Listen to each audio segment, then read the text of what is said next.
غزالی نے احیاء العلوم کے اندر لکھا ہے کہ حضور گئے جنگل میں اور وہاں سے اللہ کے محبوب علیہ السلام کے ساتھ ایک صحابی تھے۔ حضور نے اپنے ہاتھوں سے مسواک کاٹی،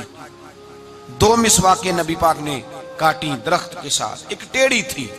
ایک سیدھی تھی۔ کتنا فرق ہوتا ہے، مسواک تو مسواک ہی ہوتی ہے، ایک ٹیڑھی تھی ایک سیدھی تھی، لیکن دوستی کا جو تقاضا نبی پاک نے بیان فرمایا، اللہ کے رسول کے ساتھ جو صحابی تھے حضور نے انہیں سیدھی مسواک دی،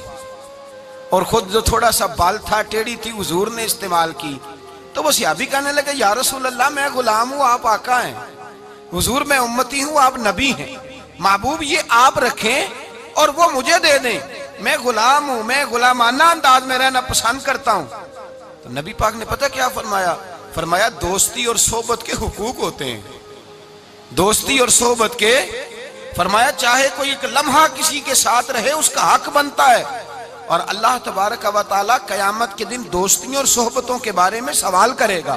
تو فرمایا میں یہ چاہتا ہوں کہ میں تیرے ساتھ بھلا نہ کروں، فقط تیرے ساتھ ہی بھلائی نہ کروں، میں اپنے رب کی بارگاہ میں بھی سرخرو ہو جاؤں۔ میں چاہتا ہوں سرخروئی ملے، اپنے دوست کا اچھا سوچنا، اس کا بھلا کرنا، اس کے لیے خیر کے جذبات رکھنا، اس سے پیار کرنا، اس کے لیے نرم رویہ۔ حضرت حذیفہ بن یمان رضی اللہ تعالیٰ عنہ کہتے ہیں نبی پاک نہا رہے تھے، غسل فرما رہے تھے ایک کنویں پہ، میں بھی موجود تھا۔ اللہ کے محبوب کپڑوں سمیت غسل کرتے تو پھر بھی ایک آدمی کو کہتے کہ ذرا کپڑا لے کے پردہ کر کے کھڑا ہو، کپڑے پہن کے غسل ہوتا تو پھر بھی اللہ کے رسول صلی اللہ علیہ وسلم، پھر بھی نبی پاک پتہ کیا کرتے؟ ایک آدمی کو کپڑا دے کے کھڑا کرتے، فرماتے تان کے کھڑا ہو جا میں نے غسل کرنا ہے۔ حالانکہ وجود پر کپڑے، بولیے وجود کر کپڑے، ایک گرمیوں کا موسم آیا نا تو نوجوان لڑکے شارٹ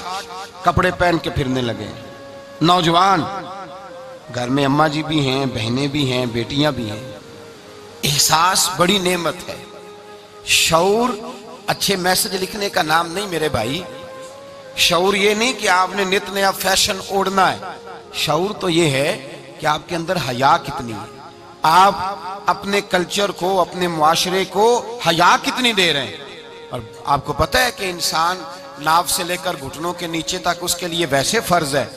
وہ وجود کا حصہ ننگا کرے گا تو حرام کا مرتکب ہوگا، لیکن نبی پاک صلی اللہ علیہ وسلم کا طریقہ یہ، حضرت حذیفہ بن یمان فرماتے ہیں حضور کپڑوں سمیت کنویں پہ غسل کرتے تھے، پھر بھی میں کھڑا تھا کپڑا تان کے،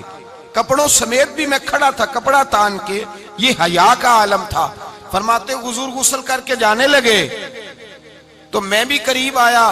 میں نے کہا میں بھی غسل کر لوں، موسم گرمی کا ہے۔ فرماتے میں جب لگا نا غسل کرنے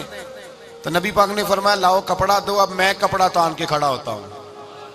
میں کپڑا تان کے کھڑا ہوتا ہوں۔ تو میں نے کہا یا رسول اللہ صلی اللہ علیہ وسلم میں تو غلام ہوں، میرا تو غلامی کا حق بنتا ہے، تو آپ ایسا کیوں کر رہے ہیں؟ نبی پاک نے فرمایا جب دو دوست ہوں، دو پیارے ہوں، تو جو ان میں زیادہ اپنے دوست کے حق میں نرمی کرے وہ اللہ کی بارگاہ میں زیادہ محبوب ہوتا ہے۔ نرمی کا لوگ مطلب غلط لیتے ہیں، غلط مطلب لیتے ہیں۔ میرے نبی پاک صلی اللہ علیہ وسلم نے فرمایا میرا مومن نرم دل ہوتا ہے، سامنے والا اسے بیوقوف سمجھتا ہے، سمجھتے ہیں اسے پتہ ہی کوئی نہیں، جیسے میں کہتا ہوں کر جاتا ہے، تو بھائی سمجھ لیں نبی پاک یہ تو حضور نے حکم دی ہے، اللہ کے رسول صلی اللہ علیہ وسلم نے فرمایا جو اپنے دوست کے حق میں زیادہ نرمی کرے گا اللہ کی بارگاہ میں اس کا درجہ زیادہ ہوگا۔ تو فرمایا میں زیادہ درجہ لینے کے لیے ایسا کر رہا ہوں۔ حبیب پاک علیہ السلام نے دوست کے بارے میں یہ معیار دیا کہ جب تو کسی کے ساتھ دوستی کرے تو دوستی کا ادب یہ ہے کہ تو اسے نفع دینے کی کوشش کر، تو اسے فائدہ پہنچانے کی کوشش کر، تو اپنی طرف سے زیادہ اس کے ساتھ بھلائی کرنے کی کوشش کر، زیادہ سے زیادہ اس کے ساتھ خیر کے مواقع فراہم کر۔ اگر تو نفع لینے کا ارادہ کرے گا تو لالچی ہے، اور جہاں لالچ ہوتا ہے وہاں پھر دوستی قائم نہیں رہتی۔